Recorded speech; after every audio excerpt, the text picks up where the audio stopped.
ఆయనకి నాకు ఏ అప్లికేషన్ లేదండి. కేవలం నా పట్ల, నా సినిమా పట్ల ఆయనకున్న అభిమానం. అందులో భాగంగా అయ్యా నేను యూనివర్సిటీ పేపర్ లీక్ అని ఎడ్యుకేషన్ సినిమా తీస్తున్నాను, దయచేసి మీరు చూడాలి.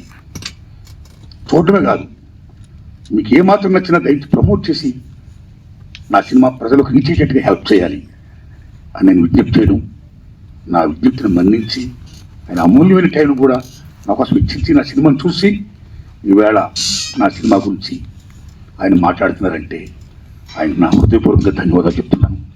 Thanks a lot sir. ప్లీజ్.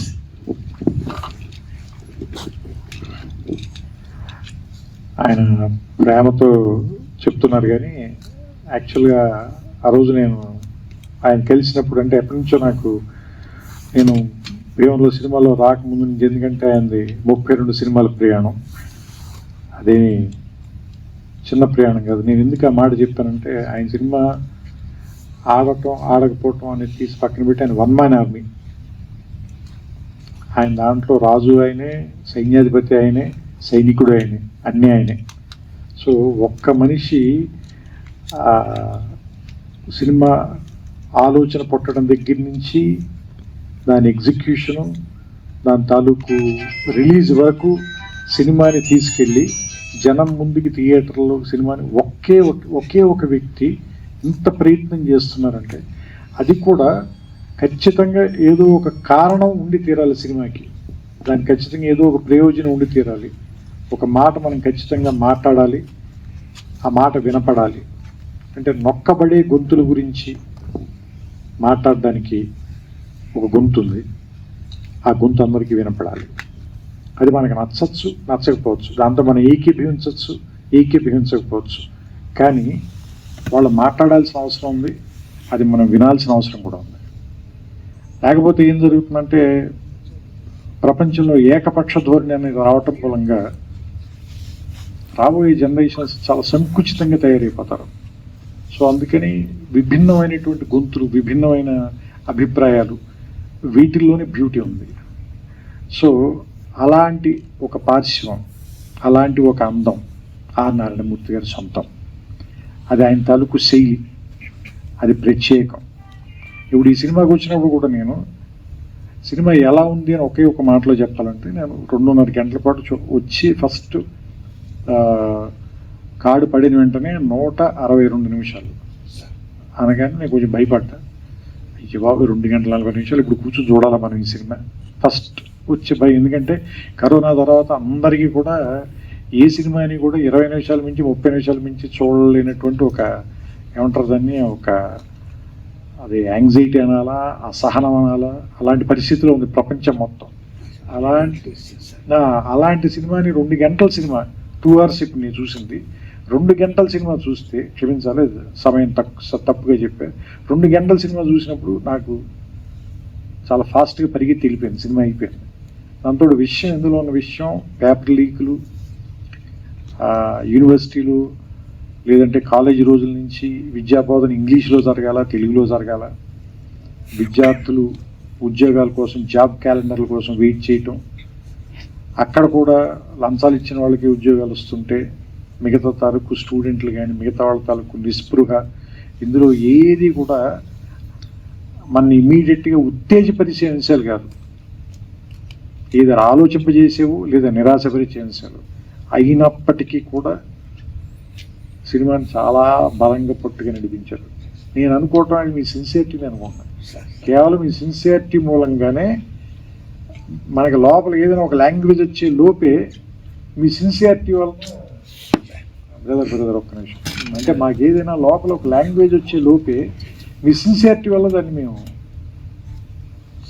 దాన్ని ఏం మాట అనలేకపోతున్నాం. అంటే మిమ్మల్ని ఎందుకు గౌరవిస్తారు అంటే, అందరం కూడా, మేమంతా కూడా ఎందుకు గౌరవిస్తాం, మేము కానీ పాత్రికేయులు కానీ మీడియా కానీ లేదంటే ప్రేక్షకులు కానీ ఎందుకు గౌరవిస్తారంటే, మీ అభిప్రాయం నచ్చో నచ్చకో రెండు కాదు, మీరు అది చెప్పే తీరు, దాన్ని మీ అభిప్రాయాన్ని మీరు ముందుకు తీసుకెళ్లటంలో మీకున్న నిబద్ధత, మీ సిన్సియారిటీ, దాన్ని మాత్రం ఎవ్వరు క్వశ్చన్ చేయలేరు. అది మాత్రం మీ సొంతం.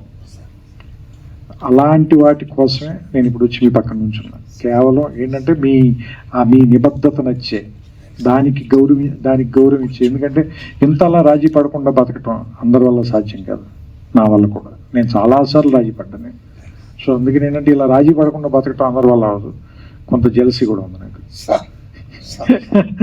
అలా అంటే అలా బతకడం అంత తేలిక కాదు.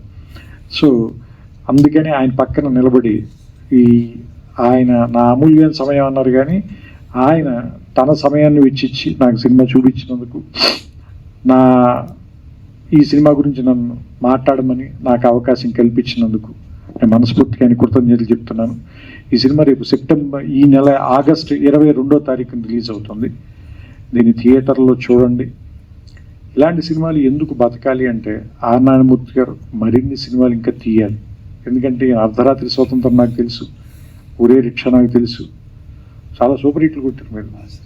You're super star in your own way. So ఇప్పుడు కూడా చెప్తున్నాను కదా, ఆ స్టార్ ప్రెసెన్స్ అయితే ఉంది. మీకు తెలుసో తెలీదో, మేము ఒక సినిమాలో క్యారెక్టర్కి మిమ్మల్ని అనుకున్నాం, కానీ నాకు ఎవరు ఏం చెప్పారంటే ఆయన చేయరని చెప్పారు. ఎందుకంటే మీరు రెమ్యునరేషన్ ఆఫర్ చేసైతే ఆర్ నారాయణమూర్తి గారిని కొనలేరు అన్న. సో అంటే మీరు చెబితే ఎందుకు జనం ఇలాంటి విషయాలు మీరు చెప్తేనే ఎందుకు వింటారు అంటే, మీరు దాని డబ్బుల కోసం సక్సెస్ కోసం చెప్పరు, నిజంగా దాన్ని ప్రజలకు తెలియజేయాలని చెప్తారు కాబట్టి దాన్ని చూడడానికి వస్తాను, దాన్ని గౌరవిస్తాను. ఇప్పుడు నేను కూడా 2 గంటల పాటు నేను ఎందుకు గౌరవించి చూసి ఇక్కడికి వచ్చి మాట్లాడుతున్నానంటే దానికోసం. సో ఈ సినిమా ఆడాలి. మీరు ఖచ్చితంగా నెక్స్ట్ సినిమా ఇంకా చాలా ఏమంటారు దాన్ని,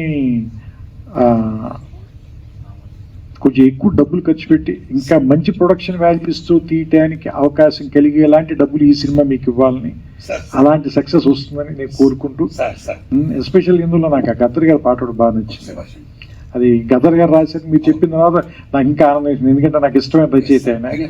సో ఆయన పాట చాలా బాగుంది, ఆ పాట మాత్రం. సో నేను ఆ పాట మీరే పాడారేమో అనుకున్నాను, ఎందుకంటే వాయిస్ విని కొంచెం రాగా ఉంది వాయిస్ అయింది. సో అంటే ఆ పాత రికార్డింగ్ని వాడుకున్నట్టున్నారు మీరు. అందుకని that was a good song తాత ముత్తాతలు ఆ song. And I like the film అండి, నాకు నచ్చింది సినిమా. సో మీ అందరికి కూడా నచ్చుతుందని ఆశిస్తున్నాను.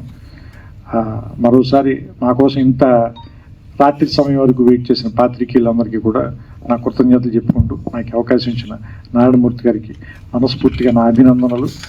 అండ్ ఈ సినిమా సక్సెస్ అవ్వాలని నేను ఆకాంక్షిస్తూ ఆయనకి నా శుభాకాంక్షలు తెలియజేస్తున్నాను. అయ్యో మీరు అలా అనకూడదు. Thank you sir, thank you all, thank you.